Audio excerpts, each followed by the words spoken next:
Good morning children, how are you? I am your science teacher Ranjita ma'am from class 2. Okay, I hope सभी पढ़ रहे होंगे थोड़ा बहुत ज़रूरी घर में बच्चों. In previous video we have learned housing and clothing chapter 9. Okay,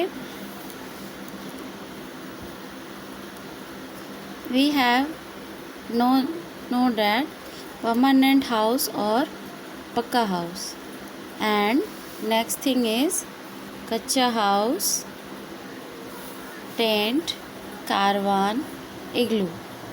okay, यहाँ तक हम लोगों ने घर के बारे में जाना कि घर कैसे होते हैं. तरह तरह के घर होते हैं फॉर डिफरेंट पर्पस, मतलब तरह तरह के घर होते हैं. अपने कार्यों के अनुसार हम उसका चुनाव करते हैं कि हम कैसे घर में रहते हैं या कैसे घरों में हमें रहना है. ओके, वहाँ पे विभिन्न जगह पे तरह तरह के घर बनाए जाते हैं.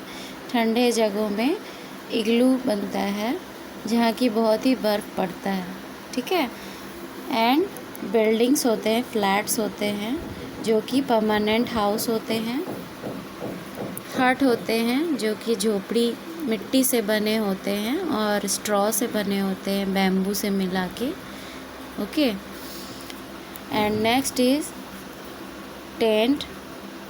ठीक है, टेंट जो होते हैं वो स्थायी नहीं होते हैं. जिन लोगों को पर्वतों पर रहना होता है कुछ दिनों के लिए या जंगलों में रहना होता है, ठीक है, उन्हें ये टेंट बहुत ही मदद पहुंचाते हैं. इसे आराम से खोल के ले जा सकते हैं, रख सकते हैं. ठीक है, so here is most important things that जब हमें बाहर जाना है या कुछ दिनों के लिए रहना है, स्कॉट्स जो करते हैं, जो लोग होते हैं माउंटेनियर्स एंड सोल्जर्स, सैनिक लोग जो होते हैं, वो कैंप बना कर रहते हैं. ठीक है, उनका परमानेंट हाउस नहीं रहता है. वो एक जगह से दूसरी जगह जाते रहते हैं और वहाँ हाउस बनाते रहते हैं टेंट के द्वारा. ठीक है, नेक्स्ट थिंग हम लोगों ने पढ़ा कारवान.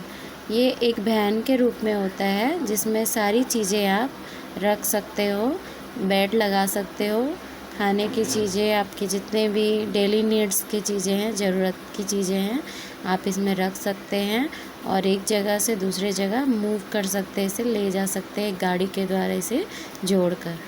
ठीक है, that is caravan. Okay, it is a moving car और van, so it is called caravan. Okay, caravan is a mobile house. ये क्या है, एक जगह से दूसरे जगह स्थानांतरित किया जा सकता है, इसीलिए इसे मोबाइल हाउस भी कहते हैं. ठीक है, नेक्स्ट थिंग हम लोगों ने पढ़ा इग्लू. इग्लू जो है वो बर्फ़ वाले इलाकों में पाया जाता है. ये वहाँ रहने वाले लोग इसे बनाते हैं बर्फ़ के ईंटों द्वारा और इसमें रहते हैं अंदर में ताकि वे बर्फ़ से बच सकें. Okay, now today we learn about house boat. Okay, house boat name से ही आप जान रहे होंगे कि ऐसा घर जो कि नाव पे बना हो. ठीक है, हाउस बोट, नाव वाला घर. House boat are houses the float on water, जो कि एक बहता हुआ घर है पानी में. Okay, they are made of wood, ये लकड़ी से बना हुआ होता है. Okay, mostly found in Kashmir and Kerala, ये जो है अधिकतर कश्मीर में और केरला में पाया जाता है. Okay, tourist like to live in houseboat, जो यात्री होते हैं जो घूमने के लिए आते हैं, टूरिस्ट उन्हें कहते हैं, वो पसंद करते हैं इसमें रहना. वहाँ के जो लोग हैं वो ज़रूरी नहीं है कि इसी पे ही रहते हों ज़्यादातर, लेकिन कुछ लोग हैं जो कि इस पर रहते हैं. आजकल ये क्या है, टूरिस्ट के लिए ये खास करके सुविधा उपलब्ध कराई जाती है ताकि वे वहाँ के स्थानों को घूम सकें अच्छे से. ये अधिकतर जम्मू कश्मीर में और केरला में आपको मिलेंगे. आप अगर वहाँ जाओगे कभी तो आप ज़रूर घूमना या देखना। Okay, I hope enjoy it, सभी इन्जॉय करोगे अगर आप इस पर बैठोगे तो। ठीक है, नाउ डिड यू नो, क्या आप जानते हो, in China house boat are called sampans. China में भी हाउस बोट होते हैं, ठीक है, जिन्हें सैम्पेन्स कहलाते हैं, जिन्हें सैम्पेन्स कहते हैं। Okay, now roof of houses.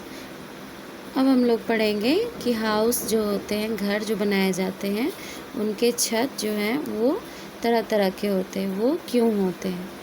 Okay, let's we learn. Houses can have sloping roofs और flats roof.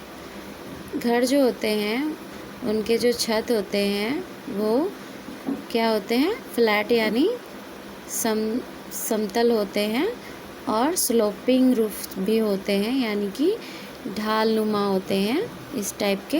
Look at this picture, इस टाइप के होते हैं, एंड फ्लैट भी होते हैं। ठीक है, okay, now we learn. We in warm and dry places houses have flat roof. जहाँ सूखे इलाके हैं, मैदानी इलाके हैं, वहाँ पे गर्म जगह होता है, वहाँ पे गर्मी अधिक पड़ती है, वहाँ पे क्या होता है कि वहाँ पे जो हाउस होते हैं उनके रूफ जो हैं, छत जो हैं, वो क्या होते हैं, समतल होते हैं, और फ्लैट होते हैं, समतल होते हैं। ठीक है, ताकि इनसे गर्मी जो है कम हमें लगेगी इनमें रहने से। ठीक है, places which receive heavy snow or rain have houses with sloping roofs। ठीक है, कुछ जगह ऐसे हैं जहाँ पे बहुत ही अधिक बर्फ़ गिरती हो और बारिश होती हो, वैसे जगह पे स्लोपिंग रूफ यानी इस तरह के ढालनुमा जो होते हैं वो क्या बनाए जाते हैं, छत बनाए जाते हैं। क्यों बनाए जाते हैं, let's we learn. The sloping roof help water and snow slip down easily. ये इसलिए बनाए जाते हैं ताकि इनसे जो है, ये जो है हेल्प करते हैं कि इनके ऊपर यदि बर्फ़ गिरे या पानी गिरे तो वे छत पे ना टिके, वो नीचे आसानी से गिर जाए। जहाँ पे अगर अधिक वर्षा हो रही है या जहाँ पे अधिक बर्फ़ गिर रही है, अगर वहाँ पे फ्लैट रूफ हो तो क्या होगा, वहाँ सालों भर या क्या होगा कि बर्फ़ और बारिश का पानी जमा हो जाएगा और वो छत जो है वो कमज़ोर हो जाएगा और टूट भी सकता है। इसलिए वहाँ पे ऐसे रूफ, स्लोप वाले रूफ मतलब छत बनाए जाते हैं। ठीक है, I hope everyone understand. Okay, क्यों बनाए जाते हैं आपको समझ में आ गया कि ऐसे छत कहाँ बनाए जाते हैं और ऐसे छत क्यों बनाए जाते हैं। ओके, ऐसे छत इसलिए बनाए जाते हैं ताकि पानी और बर्फ़ आसानी से इस पर ठहरे नहीं और वो स्लिप करके नीचे आ जाए। ओके बच्चों, अगर घर ना हो तो हमें कितनी मुसीबत होती है।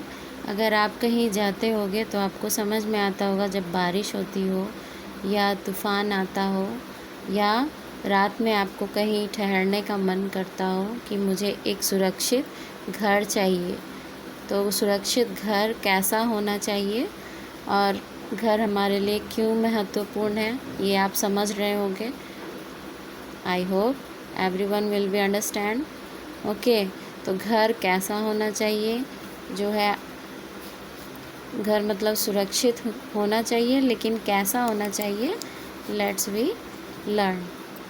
N ideal house, ideal means आदर्श, एक आदर्श हाउस, एक अच्छा घर कैसा होता है और कैसा होना चाहिए। A house that is suitable to one's need is an ideal house. एक अच्छा घर जो होता है, उपयुक्त घर, जहाँ पे जो एक आदमी की ज़रूरत होती है, ठीक है, वो आदर्श घर कहलाता है, वो आदर्श घर होता है। N ideal house should let in sunlight and fresh air. एक आदर्श घर उसे कहते हैं जहाँ पे अच्छी सूर्य की प्रकाश आती हो और जहाँ अच्छी ताज़ी हवा आती हो जिसमें, ठीक है। जहाँ सूर्य का प्रकाश नहीं आएगा तो उस घर में जो है कीटाणु, बहुत सारे कीड़े मकोड़े आ जाएंगे और फ्रेश एयर नहीं मिलेगा तो हमें ऑक्सीजन सही से नहीं मिलेगी, ठीक है, उस घर में। सो ये जो दोनों ज़रूरी है कि उस घर में सनलाइट और फ्रेश एयर मिले हमें। The house and its surrounding area must be clean. घर जो है उनके आसपास जो है सफाई होनी चाहिए, उनके अगल बगल में, सराउंडिंग में चारों तरफ सफाई होनी चाहिए। There should be plants around it. उनके आसपास जो है वो पेड़ पौधे होने चाहिए ताकि हमें ऑक्सीजन सही मात्रा में मिल सके और हरा भरा महसूस हो। हमारी प्रकृति जो है हमारे लिए बहुत महत्वपूर्ण है। हमारे घर के आसपास अगर पेड़ पौधे नहीं हैं तो हमें ऑक्सीजन सही मात्रा में नहीं मिलती है, ठीक है।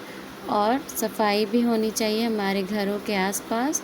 और उस घर में जो आइडियल घर है, जो आदर्श घर, एक अच्छा घर जो होता है, उसमें सनलाइट बहुत ही ज़रूरी है और फ्रेश एयर भी ज़रूरी है, ताज़ी हवा भी आनी चाहिए वहाँ पे, तब ये हमारा घर जो है वो आइडियल हाउस कहलाता है। I hope everyone understand what is an ideal house. Can you tell, क्या आप कह सकते हो, why do people get wire mess put on their doors and windows. जब आप इसमें पूछ रहा है कि लोग जो हैं वो अपने खिड़कियों में और दरवाज़ों में क्या करते हैं, वायर जो है लोहे के जो तार होते हैं उसे क्यों यूज़ करते हैं, क्यों लगाते हैं, ज़रा सोचो क्यों लगाते हैं।